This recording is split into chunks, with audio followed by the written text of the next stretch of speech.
എല്ലാവർക്കും plus ടുവിലെ chapter 3 current ഇലക്ട്രിസിറ്റിയിലേക്ക് സ്വാഗതം. നമ്മൾ ഈ ചാപ്റ്ററിൽ ഇന്ന് ഡിസ്കസ് ചെയ്യാൻ പോകുന്നതിൽ ഏറ്റവും ആദ്യത്തെ കാര്യം, നിങ്ങൾ എന്താണ് കറണ്ട് ഇലക്ട്രിസിറ്റി എന്നറിയേണ്ടതായിട്ടുണ്ട്. ഈ ചാപ്റ്റർ വരെ നമ്മൾ പഠിച്ചത് സ്റ്റാറ്റിക് ഇലക്ട്രിസിറ്റിയെ കുറിച്ചാണ്. ഇതിനു മുമ്പുള്ള 2 ചാപ്റ്ററുകളിലും പറഞ്ഞതെല്ലാം തന്നെ സ്റ്റാറ്റിക് ഇലക്ട്രിസിറ്റി, അതായത് the charges are at rest in static electricity. But in current electricity, the current means moving. So the charges are moving. Then it goes current. Current electricity. So current electricity എന്ന ഈ ഭാഗത്ത് ആദ്യം തന്നെ നമുക്ക് അറിയേണ്ടത് what do you mean by electric current? എന്താണ് electric current? ഇതാണ് ആദ്യമായി നമ്മൾ ഡിസ്കസ് ചെയ്യാൻ പോകുന്നത്. എന്താണ് ഇലക്ട്രിക് കറന്റ്? ഒരു കണ്ടക്ടറിലൂടെ ഇപ്പൊ നമുക്കൊരു വയർ എടുക്കാം. ഒരു സിലിണ്ടറിക്കൽ ഫോമിലുള്ള ഒരു വയർ എടുത്തു കഴിഞ്ഞാൽ ഈ കണ്ടക്ടറിലൂടെ ഒഴുകുന്ന ചാർജുകൾ മൂലമാണ് നമുക്ക് കറന്റ് ഉണ്ടാവുന്നത്. ഇതില് ഒരു നിശ്ചിത നീളവും ഒരു നിശ്ചിത ഏരിയ ഓഫ് ക്രോസ് സെക്ഷനുള്ള ഒരു കണ്ടക്ടറിലൂടെ കറന്റ് ഒഴുകുന്നത് എന്തു മൂലമാണ്? ചാർജുകളുടെ നീക്കം മൂലമാണ്. ചാർജുകൾ ഒഴുകുന്നത് കൊണ്ടാണ് കറന്റ് ഉണ്ടാകുന്നത്. So current depends on the charge flowing through this conductor. It can be denoted by Q.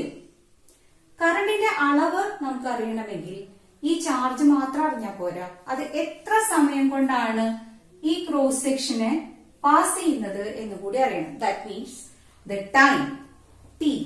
So the current depends on the charge and time. So the relation for current is I is equal to Q by T. The charge by time.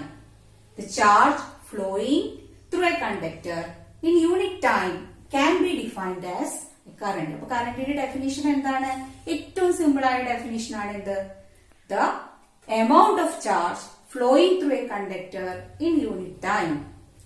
ഇത് തന്നെ നമുക്ക് charge flow ചെയ്യുന്നത് ഇവിടെ ഇലക്ട്രോണുകളാണ്. അപ്പൊ ഇലക്ട്രോണുകളുടെ ചാർജിനെ നമ്മൾ ഒരു ചാർജിനെ എഴുതുന്നത് E എന്ന് ലെറ്റർ കൊണ്ടാണ്.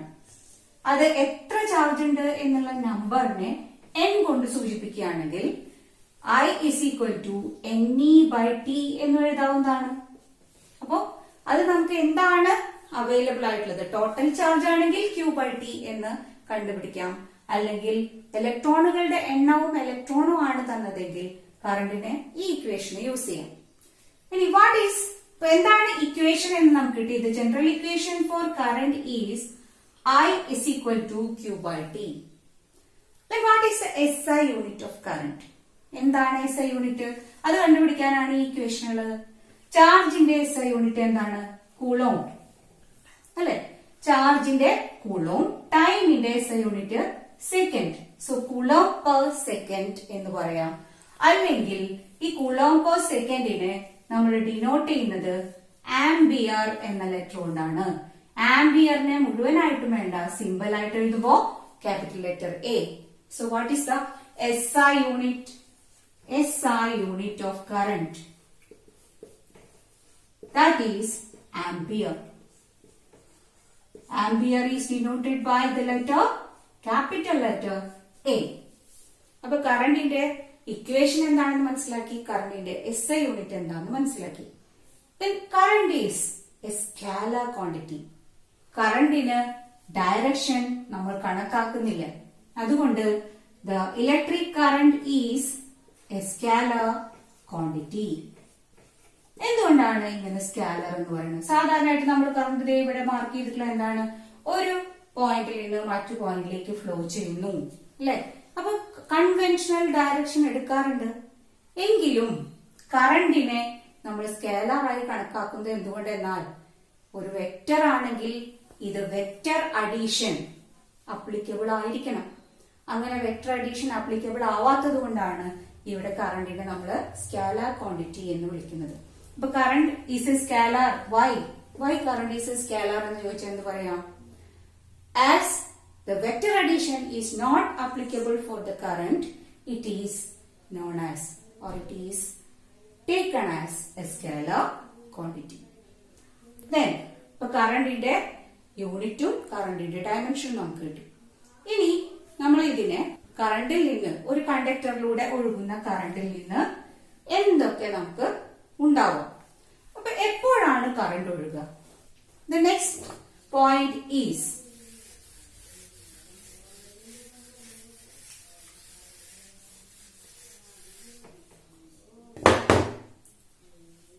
we are taking a conductor.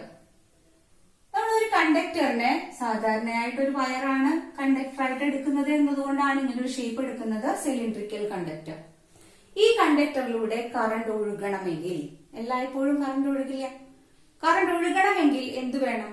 ഇപ്പൊ വെള്ളമാണ് ഒരു പോയിന്റിൽ നിന്ന് മറ്റൊരു പോയിന്റിലേക്ക് ഒഴുകണമെങ്കിൽ അവിടെ എന്ത് വേണം? അതിന്റെ നിരപ്പിന് വ്യത്യാസം ഉണ്ടാവണം. എപ്പോഴും ഉയർന്ന സ്ഥലത്ത് നിന്ന് താഴ്ന്ന സ്ഥലത്തേക്കാണ് വാട്ടർ ഒഴുകുന്നത്. അപ്പൊ വെള്ളം ഒഴുകുന്ന പോലെ തന്നെ ഇവിടെയും അതെ, current ഒഴുകണമെങ്കിൽ there should be a potential difference. ഈ പോയിന്റിൽ നിന്ന് ഈ പോയിന്റിലേക്ക് കറണ്ട് ഫ്ലോ ചെയ്യണമെങ്കിൽ, അല്ലെങ്കിൽ electrons നീങ്ങണമെങ്കിൽ there should be a potential difference between these two points. Potential difference വേണം. ഇപ്പൊ കറണ്ടിന്റെ ഒഴുക്ക് ഈ പൊട്ടൻഷ്യൽ ഡിഫറൻസ് ഉണ്ടെങ്കിൽ മാത്രമാണ് സാധിക്കുക. പൊട്ടൻഷ്യൽ ഉയർന്ന സ്ഥലത്ത് നിന്ന് പൊട്ടൻഷ്യൽ കുറഞ്ഞ സ്ഥലത്തേക്കാണ് കറണ്ട് എപ്പോഴും ഫ്ലോ ചെയ്യുന്നത്. ഈ ഒരു റിലേഷൻ, ഈ പൊട്ടൻഷ്യലും കറണ്ടും തമ്മിലുള്ള റിലേഷൻ കണ്ടുപിടിച്ചത് ജോർജ് സൈമൺ ഓം എന്ന് പറയുന്ന ശാസ്ത്രജ്ഞനായതുകൊണ്ട് നമുക്ക് ഇതിന് ഉണ്ടായ ലോ ഓംസ് ലോ എന്ന് വിളിക്കാം. അപ്പൊ ഓംസ് ലോ പ്രകാരം ഒരു പോയിന്റിൽ നിന്ന് മറ്റൊരു പോയിന്റിലേക്ക് കറണ്ട് ഒഴുകണമെങ്കിൽ ആ ഒഴുകുന്ന കറണ്ടും ഈ പൊട്ടൻഷ്യൽ ഡിഫറൻസും തമ്മിൽ ഒരു റിലേഷൻ ഉണ്ട്. ആ റിലേഷനെ നമുക്കിവിടെ എന്ത് എഴുതാം? The current flowing through a conductor is directly proportional to potential difference. എത്ര അധികം പൊട്ടൻഷ്യൽ ഡിഫറൻസ് ഉണ്ടാവുന്നു അത്രയും കറണ്ടും കൂടുന്നു. പൊട്ടൻഷ്യൽ ഡിഫറൻസ് കൂടുന്നതിനനുസരിച്ച് കറണ്ട് കൂടുന്നു, പൊട്ടൻഷ്യൽ ഡിഫറൻസ് കുറയുന്നതിനനുസരിച്ച് കറണ്ടും കുറയുന്നു. അപ്പൊ ഇതാണ് ഈ ഒരു റിലേഷൻ കൊണ്ട് അർത്ഥമാക്കുന്നത്. I is directly proportional to V. V കൂടുമ്പോ I കൂടുന്നു, V കുറയുമ്പോ I കുറയുന്നു. അതിനാണ് നമ്മൾ എന്ത് പറയാ? ഡയറക്ട്ലി പ്രൊപ്പോർഷണൽ അഥവാ നേർ അനുപാതത്തിലാണ് എന്ന് പറയും. ഇവിടെ ഒരു പ്രത്യേക കണ്ടീഷനിൽ മാത്രമാണ് ഈ ഐയും വിയും ഇങ്ങനെ ഡയറക്ട്ലി പ്രൊപ്പോർഷണൽ ആവുക. ആ കണ്ടീഷൻ എപ്പോഴും വളരെ സ്പെസിഫൈ ചെയ്തിരിക്കണം. That means this is possible for A conductor at constant temperature. At constant temperature. ഇപ്പൊ ടെമ്പറേച്ചർ കോൺസ്റ്റന്റ് ആയിരിക്കുമ്പോൾ മാത്രമാണ് ഈ ഒരു കണ്ടക്ടർ, ഒരു സ്പെസിഫിക് കണ്ടക്ടറിലൂടെയുള്ള കറന്റും വോൾട്ടേജും പ്രൊപ്പോർഷണൽ ആവുക. അപ്പൊ what is the definition for Ohm's law? Ohm's law states that at constant temperature current flowing through a conductor is directly proportional to the potential difference between the 2 points of the conductor for a particular substance. അപ്പോൾ നമുക്ക് ഇവിടെ I is proportional to V എന്ന് കിട്ടി. ഇതിനെ വേണമെങ്കിൽ തിരിച്ചും പറയാം, potential difference is directly proportional to I. ഈ പ്രൊപ്പോർഷണാലിറ്റി കോൺസ്റ്റന്റിനെ, പ്രൊപ്പോർഷണാലിറ്റി എന്ന ഈ ഭാഗം മാറ്റി കഴിഞ്ഞാൽ we should put an equal and a proportionality constant. ഇവിടെ നമ്മള് പ്രൊപ്പോർഷണാലിറ്റി കോൺസ്റ്റന്റ് ആയിട്ട് എടുക്കുന്ന അത് R എന്നാണ്. Therefore, we get an equation V is equal to Ri. This is the equation of Ohm's law. ഇവിടെ ഈ R നെ വിളിക്കുന്ന പേരാണ് റെസിസ്റ്റൻസ്. റെസിസ്റ്റൻസ് എന്ന് വെച്ചാൽ അതിന്റെ അർത്ഥം തന്നെ എന്താണ്? പ്രതിരോധം. എന്താ പ്രതിരോധം? എല്ലാ വസ്തുക്കളും ഒരു കറണ്ട് ഒഴുകുന്നതിനെ, അല്ലെങ്കിൽ ഇലക്ട്രോൺസിന്റെ ഫ്ലോ ആണ് കറണ്ട്. അപ്പൊ ഇലക്ട്രോൺസ് ഒഴുകുന്നതിനെ എല്ലാ വസ്തുക്കളും ഒരുപോലെയല്ല പ്രതികരിക്കാം. ചില വസ്തുക്കള് അതിലൂടെ കറണ്ടിനെ സുഗമമായി ഒഴുകാൻ സഹായിക്കും, ചില വസ്തുക്കളാണെങ്കിലോ അതിനൊരു തടസ്സം കൊടുക്കുന്നു. എല്ലാ വസ്തുക്കളും കുറച്ചോ അല്ലെങ്കിൽ കൂടുതലോ ആയിട്ട് വ്യത്യസ്ത അളവുകളിലാണ് ഈ കറണ്ടിന്റെ ഒഴുക്കിനെ തടയുന്നത്. ആ ഒരു വ്യത്യസ്ത അളവ് കാണിക്കുന്ന ക്വാണ്ടിറ്റിയാണ് റെസിസ്റ്റൻസ് എന്ന് പറയുന്നത്. അപ്പൊ റെസിസ്റ്റൻസ് എന്നാൽ എന്താണ്? ഇലക്ട്രോണിന്റെ ഫ്ലോയ്ക്ക് എതിരെ ഒരു തടസ്സം, ഒരു ഓപ്പോസിഷൻ ആണ് റെസിസ്റ്റൻസ് എന്ന് പറയുന്നത്. അപ്പൊ നമുക്ക് ഇതില് ഓംസ് ലോ എന്ന് പറയുന്നതിനെ നമുക്ക് പല രീതിയിൽ എഴുതാം. V equal to R I അല്ലെ, അല്ലെങ്കിൽ R equal to V by I, or I equal to V by R. 3 തരത്തിൽ നമുക്ക് ഇത് എഴുതാം. അത് ഇക്വേഷനെ അപ്പുറത്തേക്ക് ഇപ്പുറത്തേക്കൊക്കെ മാറ്റിയിട്ട് നമുക്ക് 3 ഇക്വേഷൻസ് ആയിട്ട് മാറ്റാം. So generally the equation for Ohm's law is V equal to R. അപ്പൊ ഇതിൽ നിന്ന് നമുക്കൊരു പുതിയ ക്വാണ്ടിറ്റി കിട്ടി, റെസിസ്റ്റൻസ് അഥവാ പ്രതിരോധം. അപ്പൊ അടുത്തതായിട്ട് ഡിസ്കസ് ചെയ്യുന്ന പോയിന്റ് ആണ് റെസിസ്റ്റൻസ്. ഇപ്പൊ റെസിസ്റ്റൻസിന്റെ മലയാളത്തിൽ പറയുന്ന വാക്കാണ് പ്രതിരോധം. ആ വാക്കുകൊണ്ട് തന്നെ ഇതെന്താണെന്ന് നമുക്ക് മനസ്സിലാക്കാം. റെസിസ്റ്റൻസ് എന്ന് പറഞ്ഞാൽ it is the opposition for the current flow. Current ഒഴുകുന്നതിനെ ഓപ്പോസ് ചെയ്യുന്ന ഒരു ക്വാണ്ടിറ്റിയാണ് റെസിസ്റ്റൻസ്. അത് ഓരോ വസ്തുക്കൾക്കും വ്യത്യസ്തമായിരിക്കും. റെസിസ്റ്റൻസിനെ ഡിനോട്ട് ചെയ്യാനായിട്ട് നമ്മൾ എടുക്കുന്നത് ക്യാപിറ്റൽ ലെറ്റർ ആർ എന്നാണ്. ഇതിന്റെ സിമ്പൽ, റെസിസ്റ്റൻസ് എന്ന ഒരു വസ്തുവിനെ നമുക്ക് കാണിക്കാനായിട്ട് സർക്യൂട്ട് ഡയഗ്രത്തിൽ ഉപയോഗിക്കുന്ന symbol it is like this, resistance, and put an are here. ഒരു റെസിസ്റ്റൻസ് എന്ന് പറഞ്ഞാൽ ഒരു വയർ ആയിരിക്കാം, അല്ലെങ്കിൽ ഒരു സോളിഡ് ആയിരിക്കാം, ഏത് ഷേപ്പിൽ വേണമെങ്കിൽ റെസിസ്റ്റൻസ് ഉണ്ടാവും. പലതരം മെറ്റീരിയൽസ് ഉണ്ടാവും. എല്ലാ വസ്തുക്കൾക്കും റെസിസ്റ്റൻസ് ഉണ്ട്. റെസിസ്റ്റൻസേ ഇല്ലാത്ത വസ്തുക്കളെ നമ്മളൊന്ന് അസ്യൂം ചെയ്ത് നോക്കിയേ. എന്ന് വെച്ചാൽ എന്തായിരിക്കും? പ്രതിരോധമേ ഇല്ല, കറണ്ടിനെ അതിലൂടെ സുഗമമായിട്ട് കടത്തിവിടുന്നു. അത്തരം വസ്തുക്കളെ സൂപ്പർ കണ്ടക്ടേഴ്സ് എന്ന് പറയാം. അപ്പൊ പുതിയ തരം വസ്തുക്കൾ, അങ്ങനെ സൂപ്പർ കണ്ടക്ടേഴ്സിന്റെ സ്റ്റഡീസ് നടന്നുകൊണ്ടിരിക്കുകയാണ്. ഒരുപാട് വസ്തുക്കളില് സൂപ്പർ കണ്ടക്ടിവിറ്റി കണ്ടെത്തിയിട്ടുണ്ട്. പക്ഷെ നോർമൽ ടെമ്പറേച്ചറിലേക്ക് സൂപ്പർ കണ്ടക്ടേഴ്സ് ഉള്ളതായിട്ട് ഇതുവരെ കണ്ടെത്തിയിട്ടില്ല. അപ്പോ ഇതുവരെ നോർമൽ ടെമ്പറേച്ചറിൽ, റൂം ടെമ്പറേച്ചറിൽ ഇവിടെ എല്ലാ വസ്തുക്കൾക്കും അതിന്റേതായ റെസിസ്റ്റൻസ് ഉണ്ട്. അപ്പൊ അതെന്താണെന്ന് ഒന്നും കൂടി ഡീറ്റെയിൽഡ് ആയിട്ട് അറിയണ്ടേ? നമുക്ക് നേരത്തെ എഴുതിയ ഓംസ് ലോയുടെ ഇക്വേഷനിൽ നിന്ന് എന്തായിരുന്നു ഓംസ് ലോയുടെ equation? V equal to R I. ഈ ഇക്വേഷനിൽ നിന്ന് നമുക്ക് റെസിസ്റ്റൻസിന്റെ ഇക്വേഷൻ ഉണ്ടാക്കാം. എന്താണ് റെസിസ്റ്റൻസിന്റെ ഇക്വേഷൻ? എന്തായിരിക്കും? ഇവിടെ വി ഉണ്ട്, ഈ ഐനെ ഇങ്ങോട്ട് കൊണ്ടുവരാം. So it is V by I. So the equation for resistance is V by I. ഇതില് വി എന്ന് പറയുന്നത് പൊട്ടൻഷ്യൽ ഡിഫറൻസ് ആണ്. പൊട്ടൻഷ്യൽ ഡിഫറൻസിന്റെ യൂണിറ്റ് എന്താണ്?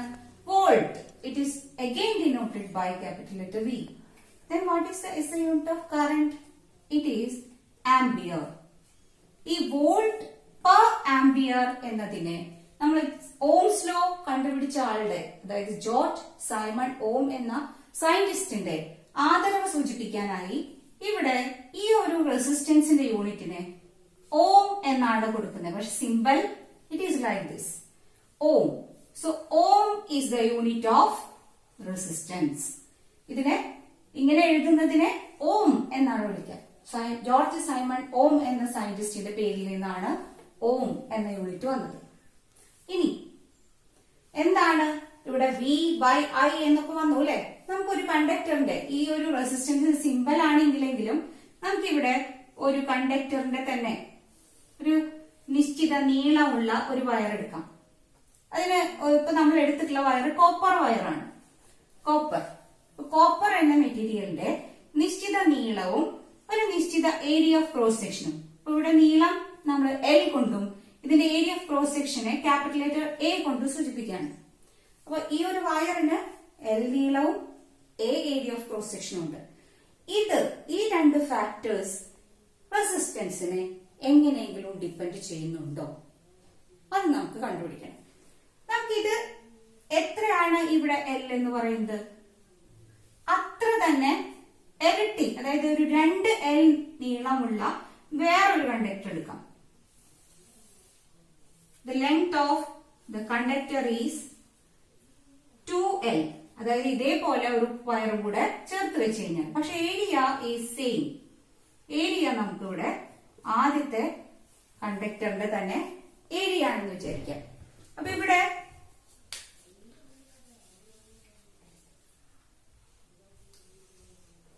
ഇതിന്റെ രണ്ടിന്റെ ഏരിയ സെയിം ആണ്. ഇതിലൂടെ കറണ്ട് ഒഴുകുന്നുണ്ട്, ഇതിലൂടെയും കറണ്ട് ഒഴുകുന്നുണ്ട്. നിങ്ങൾക്ക് ഇതിലെ ഒരു ലോജിക് ഉപയോഗിച്ച് തന്നെ ഇതിൽ നിന്ന് ഒരു കാര്യം മനസ്സിലാവും. ഇവിടെ എന്താണ്, കറണ്ടിന് കുറച്ച് ദൂരം ഒഴുകിയാൽ മതി. പക്ഷെ ഇവിടെയോ കറണ്ടിന് കൂടുതൽ ദൂരം ഒഴുകണം. അപ്പോ ഇവിടെ ഏതിനായിരിക്കും പ്രതിരോധം കൂടുതൽ? ഒരു ജസ്റ്റ് എ ലോജിക് എന്താണ്, ലെങ്ത് കുറഞ്ഞതിലൂടെ കറണ്ട് ഒരു പോയിന്റിൽ നിന്ന് മറ്റൊരു പോയിന്റിലേക്ക് എത്തുന്നത് വളരെ എളുപ്പത്തിലായിരിക്കും. അതായത് ഇതിന്റെ റെസിസ്റ്റൻസ് കുറവായിരിക്കും. ഇവിടെ എന്താണ്, ലെങ്ത് കൂടിയത് കൊണ്ട് ഇതിന്റെ റെസിസ്റ്റൻസും കൂടുതലായിരിക്കും. അപ്പൊ ലെങ്ത് കുറയുമ്പോ റെസിസ്റ്റൻസ് കുറയുന്നു, ലെങ്ത് കൂടുമ്പോ റെസിസ്റ്റൻസ് കൂടുന്നു. എന്ന് വെച്ചാൽ എന്താണ്, resistance is directly proportional to length. ലെങ്തിനനുസരിച്ച് റെസിസ്റ്റൻസ് മാറുന്നു. ഇനി ഇത് തന്നെ വേറൊരു രീതിയിൽ നമുക്ക് മാറ്റി നോക്കാം. അപ്പൊ ലെങ്ത്തിന്റെ കാര്യമാണ് നമ്മൾ പറഞ്ഞത്. ഇവിടെ നമ്മൾ അടുത്തതായിട്ട് ലെങ്ത് സെയിം ആണ്, പക്ഷെ ഏരിയ ഓഫ് ക്രോസ് സെക്ഷൻ കൂടുതലാണ്. ഏരിയ ഓഫ് ക്രോസ് സെക്ഷൻ വളരെ അധികമുള്ള വേറൊരു കണ്ടക്ടർ എടുക്കാം. ഇവിടെ ഇതിന്റെ ഏരിയ ഒരു വേറെ ഏരിയ ആണ്, ഇതിനേക്കാളും ഇരട്ടിയോ നമുക്ക് ഇത് കൂടുതലാണെന്ന് കാണുമ്പോൾ തന്നെ അറിയാം. ഈ ഏരിയ ഒരു വഴി കണക്കാക്കുക. ഈ വഴിയിലൂടെയാണ് കറണ്ടിന് പോകേണ്ടത്. ഇതൊരു ഇടുങ്ങിയ വഴിയും ഇത് കുറച്ചും കൂടി ബ്രോഡ് ആയിട്ടുള്ള വഴിയാണ്. ഏത് വഴി കൂടെയാണ് സുഖമായിട്ട് നമുക്ക് പോകാൻ പറ്റുക? ബ്രോഡ് ആയിട്ടുള്ള വഴി കൂടെ അല്ലെ. അപ്പൊ ഇവിടെ നമുക്ക് എന്ത് പറയാം, ഇവിടെ റെസിസ്റ്റൻസ് കുറവായിരിക്കും. ഏരിയ കൂടുമ്പോ റെസിസ്റ്റൻസ് കുറയാ എന്നുള്ളതിന് നമ്മൾ എന്താ പറയാ, R is inversely proportional to A അല്ലെ. ഏരിയ കൂടുമ്പോ റെസിസ്റ്റൻസ് കുറയാ, ഒന്ന് കൂടുമ്പോ മറ്റൊന്ന് കുറയാ എന്ന് പറഞ്ഞാൽ വിപരീത അനുപാതം, inversely proportional. So it is R is inversely proportional to A അല്ലെ. അപ്പൊ R ലെങ്തുമായിട്ട് എങ്ങനെയാണ് റിലേറ്റ് ചെയ്തിരിക്കുന്നത്, ഏരിയ ക്രോസ് സെക്ഷനുമായിട്ട് എങ്ങനെയാണ് റിലേറ്റ് ചെയ്തിരിക്കുന്നത് എന്നെല്ലാം നമ്മൾ ഇവിടെ കണ്ടു. പക്ഷെ ഇവിടെ നമ്മുടെ മെറ്റീരിയൽ മാറ്റിയിട്ടില്ല. ഇതൊക്കെ നമ്മൾ എടുത്ത മെറ്റീരിയൽ ഒക്കെ എന്ത് തന്നെയാണ്, കോപ്പർ ആണ്. അപ്പൊ nature of material is constant. അപ്പോഴാണ് ഈ രണ്ട് കാര്യങ്ങൾ നമ്മൾ പറഞ്ഞത്. നേച്ചർ മാറ്റിയാലോ ഇതിനെല്ലാം വ്യത്യാസം വരും. അപ്പോ രണ്ട് ഫാക്ടേഴ്സ് റെസിസ്റ്റൻസിനെ ഡിപ്പെൻഡ് ചെയ്യുന്നത് ഇവിടെ കണ്ടു. എന്തൊക്കെയാണ് ഫാക്ടേഴ്സ്? Depends on resistance. എന്തൊക്കെയാണ് ഇവിടെ ഫാക്ടേഴ്സ്? ഏതൊക്കെയാണ്? ഒന്ന് L, മറ്റൊന്ന് ഏരിയ. അതെങ്ങനെയാണെന്നും ഈ ഇക്വേഷനിൽ നമുക്ക് കിട്ടി. ഇപ്പൊ ഒന്നാമത്തെ ഫാക്ടേഴ്സിൽ വരുന്ന ഒന്നാമത്തെ ഫാക്ടർ ആണ് ലെങ്ത് ഓഫ് ദ കണ്ടക്ടർ.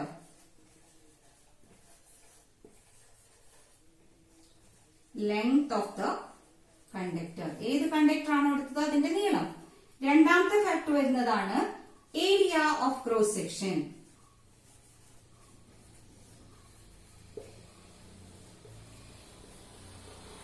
ഇവിടെ നമ്മൾ പ്രത്യേകിച്ച് ഒരു കാര്യം കൂടി പറയണം. എന്താണ് ഇതിന്റെ നേച്ചർ? ഇത് കോപ്പർ ആയതുകൊണ്ടാണ് ഇങ്ങനെ. ഒരെണ്ണം കോപ്പറും ഒരെണ്ണം അലുമിനിയം എടുത്തു കഴിഞ്ഞാലോ ഇറ്റ് വിൽ ബി ഡിഫറെന്റ്. അപ്പൊ resistance also depend on nature of material.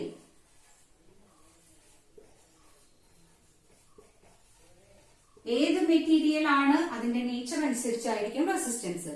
Also in Ohm's law we have started that at constant temperature V is proportional to I. ആ കോൺസ്റ്റന്റ് ടെമ്പറേച്ചറിൽ വന്ന ഒരു ക്വാണ്ടിറ്റി ആണ് resistance. So the resistance also depend on the temperature. അപ്പൊ ടെമ്പറേച്ചറിലും ഇത് depend ചെയ്യുന്നു. Temperature മാറുന്നതിനനുസരിച്ചും resistance മാറുന്നു. So what are the factors on which the resistance depends? First one is length of the conductor and second one is area of cross section of the conductor. Third is the nature of material and fourth the temperature. ഇതിൽ നിന്ന് രണ്ട് factors എങ്ങനെ depend ചെയ്യുന്നു എന്ന് നമുക്ക് കിട്ടി. ബാക്കി രണ്ട് ഫാക്ടേഴ്സിനെ നമുക്ക് ഇവിടെ നിന്ന് എവിടെയാണ് സൂചിപ്പിക്കാൻ പറ്റുക? ഈ ഒരു റിലേഷൻ, ഈ റെസിസ്റ്റൻസുമായിട്ടുള്ള റിലേഷനില് നമുക്ക് രണ്ട് ഫാക്ടേഴ്സിനെയും ഒരുമിച്ച് ചേർത്താൽ, ഒന്ന് ഡയറക്ട്ലി പ്രൊപ്പോർഷണൽ മറ്റൊന്ന് ഇൻവേഴ്സ്ലി പ്രൊപ്പോർഷണൽ ആണെങ്കിൽ രണ്ടും കൂടി ചേർത്ത് എന്ത് എഴുതാം? R is proportional to L by A. ഇതിൽ നമുക്ക് R L മായി ഡയറക്ട്ലി പ്രൊപ്പോർഷണൽ ആണ്, പക്ഷെ A യുമായിട്ട് ഇൻവേഴ്സ്ലി പ്രൊപ്പോർഷണൽ ആണെന്ന് മനസ്സിലാവും. ഇവിടെ ഈ പ്രപ്പോർഷണൽ മാറ്റിയിടുന്ന കോൺസ്റ്റന്റ് ആണ് raw into L by A. Rho into L by A. This rho is known as, resistance in the equation വരുന്ന rho യുടെ പേരാണ് resistivity. ഈ resistivity ആണ് ഈ രണ്ട് ഫാക്ടേഴ്സിനെ നമുക്ക് ഇവിടെ സൂചിപ്പിക്കാനായിട്ട് ഉപയോഗിക്കുന്നത്. It is a constant which depends on nature of material and temperature. അപ്പൊ റെസിസ്റ്റൻസ് എന്തിനെയൊക്കെ ഡിപ്പെൻഡ് ചെയ്യുന്നു? 4 ഫാക്ടേഴ്സിനെ ഡിപ്പെൻഡ് ചെയ്യുന്നു. അതിലെ ഈ 4 ഫാക്ടേഴ്സിൽ 2 എണ്ണമാണ് LUAയും ബാക്കി 2 എണ്ണം എവിടെയാണുള്ളത്? റെസിസ്റ്റിവിറ്റി എന്ന ഫാക്ടറിലാണുള്ളത്. So resistivity depends on nature of material and temperature. ഇത് വളരെ ഇമ്പോർട്ടന്റ് ആണ്. ഈ ഒരു ഇക്വേഷൻ നമുക്ക് ഇത് വെച്ച് ഒരുപാട് പ്രോബ്ലംസ് വരുന്നതാണ്. 2 കണ്ടക്ടേഴ്സ് ലെങ്ത് ഇരട്ടിയാക്കി അതില് ആദ്യത്തെ റെസിസ്റ്റൻസും രണ്ടാമത്തെ റെസിസ്റ്റൻസും തമ്മിലുള്ള റിലേഷൻ എന്താണ്? ലെങ്ത് കൂടുമ്പോൾ എന്ത് സംഭവിക്കുന്നു? റെസിസ്റ്റൻസ് കൂടുന്നു. അപ്പോ അത് എങ്ങനെയാണ് വരുന്നത്? അതുപോലെ ഏരിയ ഓഫ് ക്രോസ് സെക്ഷൻ ഇരട്ടിയാക്കി അപ്പൊ എന്ത് സംഭവിക്കുന്നു? റെസിസ്റ്റിവിറ്റി എന്തിനൊക്കെ ഡിപ്പെൻഡ് ചെയ്യുന്നത്? നമുക്ക് അതൊന്ന് ഡിസ്കസ് ചെയ്യാം. What is resistivity? അടുത്ത പോയിന്റ് ആണ് എന്ത്? റെസിസ്റ്റിവിറ്റിയെ കുറിച്ച്.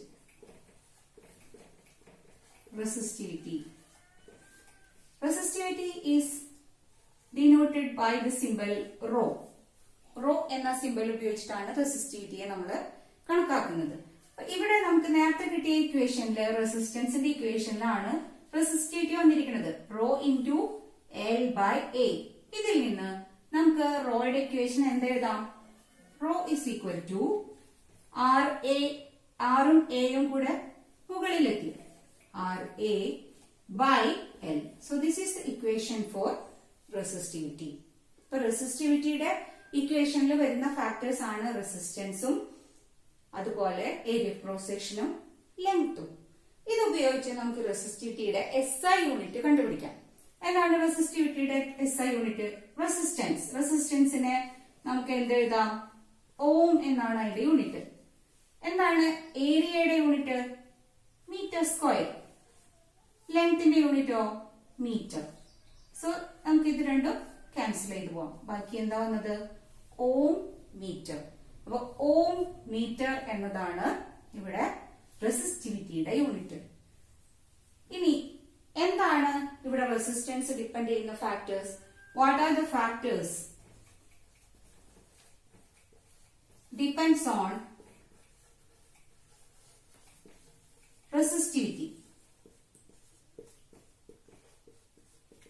എന്തൊക്കെയാണ് നമ്മൾ പറഞ്ഞ factors? One is nature of material of the conductor,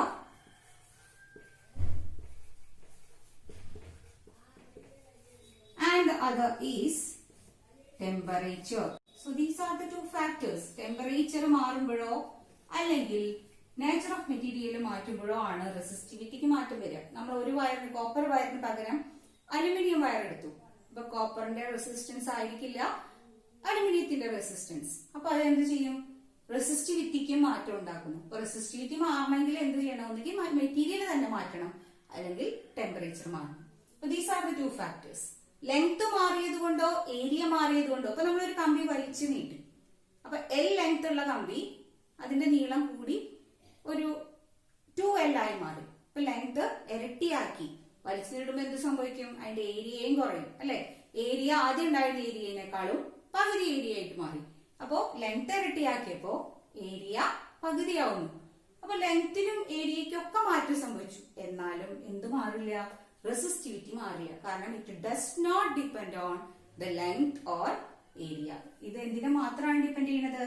നേച്ചറിനെയും ടെമ്പറേച്ചറിനെയും. അപ്പൊ ഇതും അതെ ഒരുപാട് പ്രോബ്ലംസ് നമുക്ക് ചോദിക്കാറുള്ളതാണ്. ഇനി അടുത്ത ഒരു കാര്യമാണ്, നമുക്ക് ഇതിനൊന്ന് ഡിഫൈൻ ചെയ്യാം. What is resistivity? അതിന് നമ്മൾ എടുക്കുന്നത് ഈ ഒരു ഇക്വേഷൻ ആണ്. ഈ ഒരു ഇക്വേഷനിലേക്ക് ചില കാര്യങ്ങൾ നമ്മൾ ഒന്ന് അസ്യൂം ചെയ്യാം. ഏരിയ, നമ്മൾ എടുക്കുന്ന കണ്ടക്ടറിന്റെ area let it be 1 meter square. 1 meter square ആണ് area. Length let it be 1 meter. അങ്ങനെയാണെങ്കിൽ ഈ ഇക്വേഷൻ എന്ത് സംഭവിക്കും? നമ്മൾ റോഡ് ഇക്വേഷൻ എഴുതുമ്പോൾ എന്താണ് സംഭവിക്കുന്നത്? 6ന്റെ സ്ഥാനത്ത് 6 എന്ന് വന്നു. പക്ഷെ ഏരിയ ഈസ് ഈക്വൽ ടു 1. അതുപോലെ ലെങ്ത്തിന്റെ സ്ഥാനത്തും 1. That is rho equal to R. അല്ലെ? അപ്പൊ റോ എന്ന് പറയുന്നത് റെസിസ്റ്റൻസ് തന്നെയാണ്. റെസിസ്റ്റിവിറ്റിയും റെസിസ്റ്റൻസും എപ്പോഴാണ് ഇങ്ങനെ തുല്യമായത്? ഈ ഒരു കണ്ടീഷൻ കൊടുത്തപ്പോ. അപ്പൊ നമുക്ക് എങ്ങനെ ഡിഫൈൻ ചെയ്യാം? Resistivity is the resistance of the conductor with the unit area of cross section and unit length. അപ്പൊ ഒരു കണ്ടക്ടറിന്റെ ഏരിയ 1 മീറ്റർ സ്ക്വയറും അതുപോലെ ലെങ്ത് 1 മീറ്റർ ആയിരിക്കുമ്പോൾ അതിലെ റെസിസ്റ്റൻസിന്റെ അളവിനെയാണ് എന്ത് പറയുന്നത്? റെസിസ്റ്റിവിറ്റി. അപ്പൊ ഇവിടെ resistivity is the resistance of the conductor of unit area of cross section and unit length. അപ്പൊ ഇതാണ് റെസിസ്റ്റിവിറ്റിയുടെ ഡെഫിനിഷൻ. നമ്മുടെ ഇവിടെ 2 ഫാക്ടേഴ്സ് ആണിപ്പോ കറണ്ടുമായി ബന്ധപ്പെട്ട് പുതിയതായിട്ട് പഠിച്ചത്, റെസിസ്റ്റൻസും റെസിസ്റ്റിവിറ്റി. What is conductance? പേര് കേൾക്കുമ്പോ തന്നെ നമുക്കറിയാം ഇത് കണ്ടക്ടിവിറ്റിയുമായി ബന്ധപ്പെട്ടതാണ്. ഒരു വസ്തു എത്രത്തോളം കറണ്ടിനെ കടത്തിവിടുന്നു, നല്ല രീതിയിൽ ഒരു സുഗമമായി കറണ്ടിനെ കടത്തിവിടുന്നതിനെയാണ് കണ്ടക്ടേഴ്സ് എന്ന് വിളിക്കുക. അപ്പൊ കണ്ടക്ടൻസ് എപ്പോഴും എന്തായിരിക്കും? കറണ്ടിനെ സുഗമമായി കടത്തിവിടുന്ന ഒരു ഫാക്ടർ ആയിരിക്കും. It is denoted by G. സുഗമമായി കടത്തിവിടുക എന്ന് പറഞ്ഞാൽ എന്തായിരിക്കണം? പ്രതിരോധം കുറവായിരിക്കണം. അപ്പോ കണ്ടക്ടൻസ് കൂടുകയാണെങ്കിൽ റെസിസ്റ്റൻസ് കുറയുന്നു, റെസിസ്റ്റൻസ് കൂടുകയാണെങ്കിലോ കണ്ടക്ടൻസ് കുറയുന്നു. അപ്പൊ ഇതെങ്ങനെയാണ്? രണ്ടും ഇൻവേഴ്സ്ലി പ്രപ്പോർഷണൽ ആണ്. സോ നമുക്ക് ഇതിനെ ഏറ്റവും എളുപ്പത്തിൽ എങ്ങനെ ഡിഫൈൻ ചെയ്യാം? G ഈസ് 1 by R എന്ന് വെച്ചാൽ conductance is the reciprocal of resistance. അപ്പൊ കണ്ടക്ടൻസിന്റെ ഇക്വേഷൻ ആണ് 1 by R. ഇതിൽ നിന്ന് തന്നെ നമുക്ക് എന്ത് പറയാം? Conductance is the reciprocal of resistance. റെസിസ്റ്റൻസിന്റെ യൂണിറ്റ് ഓം ആണെന്ന് എല്ലാവർക്കും അറിയാം. അപ്പൊ ഇത് മുകളിലേക്ക് പോയാലോ it will be Om inverse. ഈ ഓം ഇൻവേഴ്സ് എന്ന് പറയുന്നതിനെ നമ്മൾ സാധാരണ ഓമിനെ എഴുതുന്നത് OH എന്നല്ലേ? ഈ OH നെ മറിച്ചിടുമ്പോ എന്താവും? MHO. അപ്പൊ ഓം ഇൻവേഴ്സ് അല്ലെങ്കിൽ നമുക്ക് അതിനെ എന്ത് വിളിക്കാം? മോ എന്ന് വിളിക്കാം. അല്ലെങ്കിൽ ഇതിന്റെ യൂണിറ്റ് ആണ് സീമെൻ. എസ് കൊണ്ടാണ് സൂചിപ്പിക്കുക, സീമെൻ. ദെൻ അടുത്ത ഇതിൽ വരുന്ന ക്വാണ്ടിറ്റി ആണ് കണ്ടക്ടിവിറ്റി.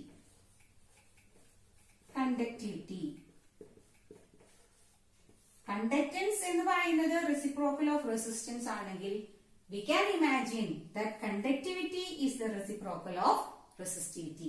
കണ്ടക്ടിവിറ്റിനെ ഡിനോട്ട് ചെയ്യുന്നത് സിഗ്മ എന്ന സിംബൽ കൊണ്ടാണ്. So sigma can be denoted as 1 by rho. That is, conductivity is the reciprocal of resistivity. റെസിസ്റ്റിവിറ്റിയുടെ യൂണിറ്റ് എന്തായിരുന്നു നമുക്കറിയാം? Ohm metre. അത് മുകളിൽ പോകുമ്പോ എന്താവും? Ohm inverse metre inverse. Or ഇതിനെ നമുക്ക് എന്ത് എഴുതാം? ഓം ഇൻവേഴ്സിനെ എഴുതുന്നത് എന്താണ്? മോ എന്നാണ് അല്ലെ? അപ്പൊ മോ മീറ്റർ ഇൻവേഴ്സ് എന്ന് വേണമെങ്കിൽ എഴുതാം. അല്ലെങ്കിൽ സീമൻ മീറ്റർ ഇൻവേഴ്സ്. അപ്പൊ ഇത്രയാണ് ഇന്ന് നമ്മൾ എടുക്കുന്നത്. അപ്പൊ എന്തൊക്കെ ടോപ്പിക്സ് ആണ് ഇന്ന് ഡിസ്കസ് ചെയ്തത്? ആദ്യം തന്നെ വാട്ട് ഈസ് ഇലക്ട്രിക് കറന്റ്, എന്താണ് ഇലക്ട്രിക് കറന്റ്, അതിന്റെ factors. Then next we discuss the Ohm's law. Ohm's ലോയിൽ നിന്ന് വന്ന പുതിയ ക്വാണ്ടിറ്റി ആണ് റെസിസ്റ്റൻസ്. റെസിസ്റ്റൻസിന്റെ നിന്ന് റെസിസ്റ്റിവിറ്റി, അതുപോലെ അതിന്റെ രണ്ടിന്റെ റെസിപ്രോക്കൽ, റെസിസ്റ്റൻസിന്റെ റെസിപ്രോക്കൽ ആയ കണ്ടക്ടൻസും റെസിസ്റ്റിവിറ്റിയുടെ റെസിപ്രോക്കൽ ആയ കണ്ടക്ടിവിറ്റി. അപ്പൊ എല്ലാവരും നന്നായി പഠിക്കുക. ഈ കാര്യങ്ങളിലെല്ലാം പ്രോബ്ലംസ് ഉണ്ടാവും, അതെല്ലാം വർക്ക്ഔട്ട് ചെയ്യാം. Thank you.